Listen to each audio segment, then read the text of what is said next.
Hello दोस्तों, आप लोगों के लिए एक बहुत ही छोटा-सा टॉपिक है, लेकिन मुझे कहीं पे ऐसा लगा कि आप लोगों के साथ शेयर करना चाहिए, तो मैं आप लोगों के साथ शेयर करने की ट्राई करूँगा, जिसके अंदर मैं आप लोगों को बताऊँ कि कोई क्लाइंट है जिनके थ्रू हमें ये बात मिली कि मुझे आप लोगों को भी ये बताना चाहिए। बहुत ही इन्फॉर्मेटिव टॉपिक है, जहाँ पे आप लोग अपने कुछ पैसे हैं जो ड्यूरिंग आप अगर स्टार्ट करते हो कनाडा की कोई प्रोसेस, तो उसमें आप वेस्ट कर देते हो। मैं आप लोगों को आज बताऊँगा कि वो आप चीज़ मत करो और आप लोगों को कैसे वो पैसे बच सकते हैं, मैं आप लोगों को भी समझाऊँगा।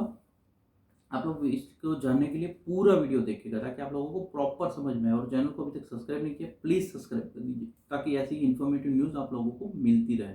और मैक्सिमम लोगों को शेयर कीजिए। Spread education, support education.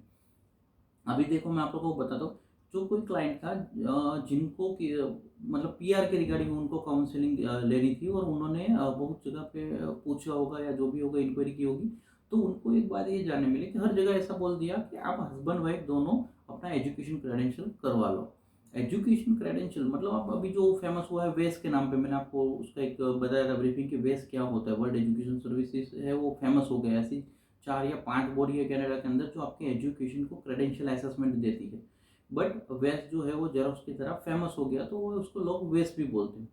तो अभी मैं आप लोगों को बताता हूँ कि जैसे एक एग्जांपल है, अगर एक मेन एप्लीकेंट जो है हस्बैंड या वाइफ दोनों में से, उसमें अगर वो मेन एप्लीकेंट ही एक्सप्रेस एंट्री वाली प्रोफाइल के लिए एलिजिबल नहीं है, तो फिर अगर उसको पीएनपी के थ्रू अप्लाई करना पड़ता है। अब पीएनपी के अंदर जो स्पाउस एजुकेशन है उसके पॉइंट तो आते नहीं है कुछ कुछ प्रोविंसेस में, तो फिर वो स्पाउस की जो एजुकेशन है उसका क्रेडेंशियल क्यों करवाना है उसको, वो क्रेडेंशियल करवा के उसको बेनिफिट क्या है। वो क्रेडेंशियल जब वो करवा लेगा तो अल्टीमेटली वो ज़्यादा नहीं, मैं बोल रहा हूँ, जैसे वो उसका अपने 20 या 25 हज़ार रुपये का इन्वेस्टमेंट कर देगा, या वो उसको जैसे ही वो पूरी प्रोसेस लगती है जिसके अंदर वेस्ट की फ़ी आ गई, वो कॉलेज जाता है, वहाँ से कुरियर फीस आ गई, तो ये सारी चीज़ वो करेगा। लेकिन जब उसको ये पता हो कि अगर जब वो पीआर अप्लाई करेगा उसके पॉइंट ही क्लेम नहीं करने हैं, तो फिर मतलब क्या रहा। हाँ, अगर एक्सप्रेस एंट्री है तो एक्सप्रेस एंट्री में सीआरएस के अंदर स्पाउस के जो एजुकेशन है उसके पॉइंट मिलते हैं, तो वहाँ पे वो अपना एजुकेशन क्रेडेंशियल करवाए तो सही बात है। तो अगर आप लोग भी अपने ऐसे पैसे वेस्ट कर रहे हो तो आप ये पॉइंट ध्यान रखो। दूसरा मैं आपको टॉपिक बताता हूँ, जहाँ पे मुझे ये जानने मिला कि मेन एप्लीकेंट की कैपेसिटी जानो पहले कि उसकी आईएलटीएस का स्कोर की कैपेसिटी कितनी है। अब उसके आईएलटीएस के स्कोर के हिसाब से वो पीएनपी में ही एलिजिबल हो रहा है, तो वहाँ पे अगेन यही बात आ गई कि स्पाउस की आईएलटीएस के पॉइंट तो क्लेम होने नहीं है। फिर भी लोग उसको गाइड कर देते हैं कि आप दोनों आईएलटीएस कर लो, दोनों का जिसमें रिजल्ट आ जाए हम देख लेंगे।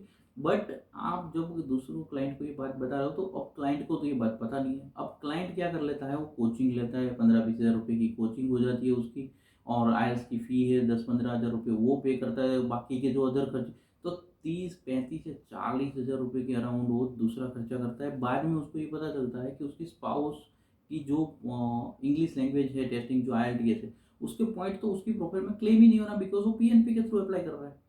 तो आप लोग पहले ऑलवेज ये कंसीडर करो कि आप दो जो हस्बैंड वाइफ दोनों है उसमें से मेन एप्लीकेंट कौन बनना चाहेगा।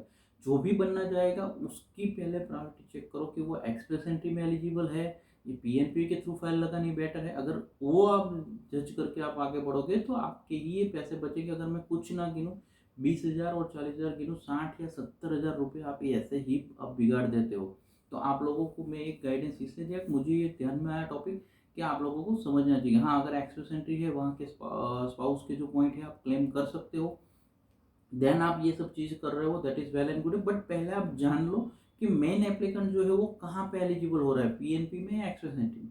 फिर आप ये खर्चा करो, तो आप लोगों को वर्थ होगा। बाकी जैसे नॉर्मल क्या है कि आप कोई आपको गाइड करता है और आप बिना जाने जब ये खर्चा कर देते हो, देन आपको बाद में ये पता चलता है। आपको पता चलता है, पहले पता होता तो आप लोगों को प्रॉब्लम नहीं होती। अच्छा लगा, मैक्सिमम लोगों को शेयर कर दीजिए, और आपको कुछ भी क्वेश्चन हो कमेंट सेक्शन में पूछ सकते हो। Thank you so much. जय हिंद, जय भारत।